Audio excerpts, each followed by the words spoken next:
श्रीराम साधक हो, सध्या आपण सोमवार ते शनिवार समर्थ रामदास स्वामी यांच्या शिष्या वेणा स्वामी यांच्या आध्यात्मिक रूपांतरणासंबंधित वेणा पावली पूर्णविराम या समर्थ व्रती परमपूज्य श्री सुनील चिंचोलकर लिखित चरित्रात्मक कादंबरीचा आस्वाद घेत आहोत।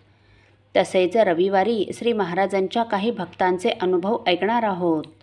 वेणाबाई जेव्हा जेव्हा समर्थांच्या सहवासात असे तेव्हा तेव्हा समर्थांच्या सर्व आहाराची व्यवस्था ती जातीने लक्ष देऊन पाहत असे। स्वतः वेणा उत्तम सुगरण होती। समर्थांना विविध प्रकारचे पदार्थ खाऊ घालावेत असे तिला अगदी मनापासून आवडे। त्याबाबत ती कधीही कंटाळा करत नसे। रामरायच आपल्या गुरुदेवाच्या मुखातून अन्न ग्रहण करतात अशी तिची धारणा होती। त्यात समर्थ एक वेळच म्हणजे दुपारीच जेवत। मग वेणाने विविध प्रकारच्या भाज्या, चटण्या, कोशिंबिरी, पक्वान्न यांनी संपन्न असे ताट समर्थांना शेजघरात आणून द्यावे। एक दिवस वेणाबाईंनी समर्थांसाठी अशा प्रकारे मोठे ताट तयार केले। मीठ चटणीपासून ते सर्व सागरसंगीत पदार्थ तिने पानात मांडले। गिरीधर त्यांच्या हाताखाली मदतीला होता। सर्व पदार्थ वाढून झाले व समर्थांना शेजघरात वेणाने ताट नेऊन दिले। अन्नदाता सुखी भव, समर्थ विनोदाने म्हणाले। वेणा हसत हसत पुन्हा स्वयंपाकघरात आली। येताना तिने नेहमीप्रमाणे शेजघराचे दार लोटले। स्वयंपाकघरात येताच तिच्या मनात एकदम पाल चुकचुकली। तिला शंका आली की समर्थांच्या ताटात आपण कोशिंबीर वाढायचे विसरलो। आत्ताचं ताट नेऊन दिले, समर्थ अजून पानावर बसले नसतील। या कल्पनेने तिने घाईघाईने कोशिंबिरीचा सट घेतला आणि ती शेजघराकडे निघाली।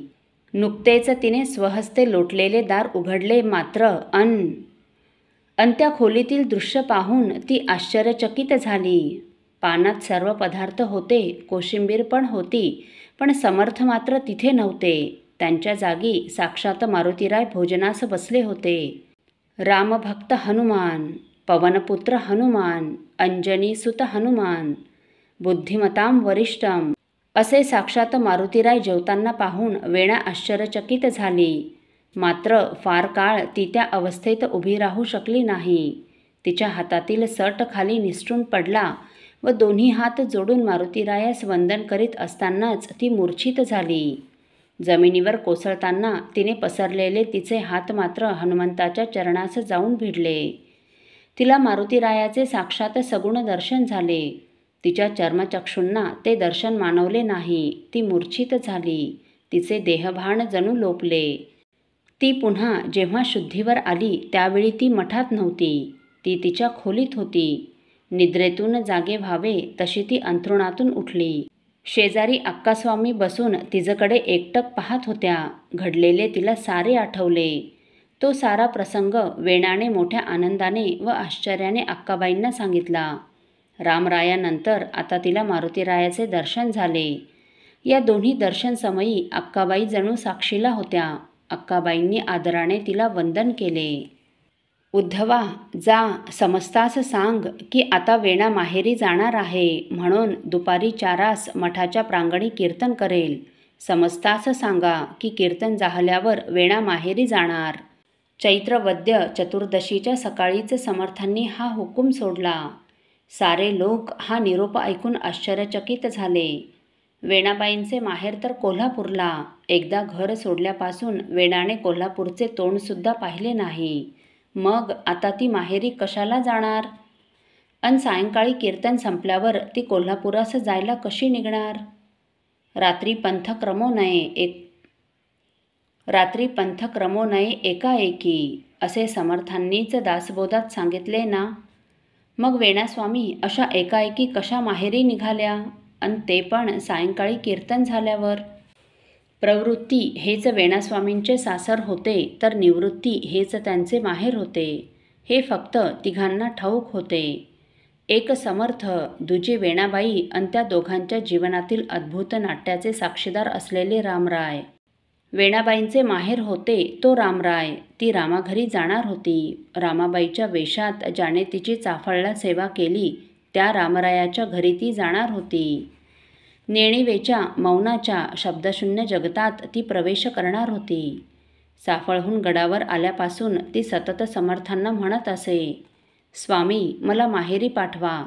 समर्थ म्हणत, आज नको, उद्या पाहू. हा उद्या कधीच उगवू नये असे समर्थांना वाटत होते. समर्थांनी उद्या कधीच म्हणू नये असे वेणास्वामींना वाटत होते. सगुणाची उपासक वेणा आज निर्गुणात प्रवेश करू इच्छित होती.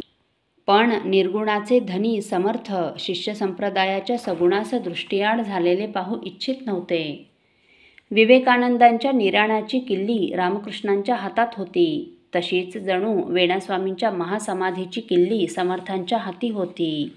म्हणून ती रोज समर्थांना माहेरी पाठवण्याचा आग्रह करी. इकडे बाईंना कशाचीही कल्पना नव्हती. वेणास्वामींनी मात्र अप्रत्यक्षरित्या मठाची सारी सूत्रे तिच्या हाती दिली होती.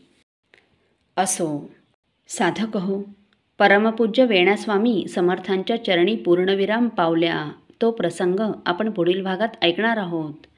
श्रीराम समर्थ. आपल्यातील कोणा श्रींच्या भक्तांना श्रींचे काही अनुभव आले असतील तर कृपया आपण मला ते 9422843253 अथवा सुनीलदादांच्या 9892608401 या व्हॉट्सअप नंबरवर कळवावेत अशी नम्र विनंती. श्रीराम समर्थ.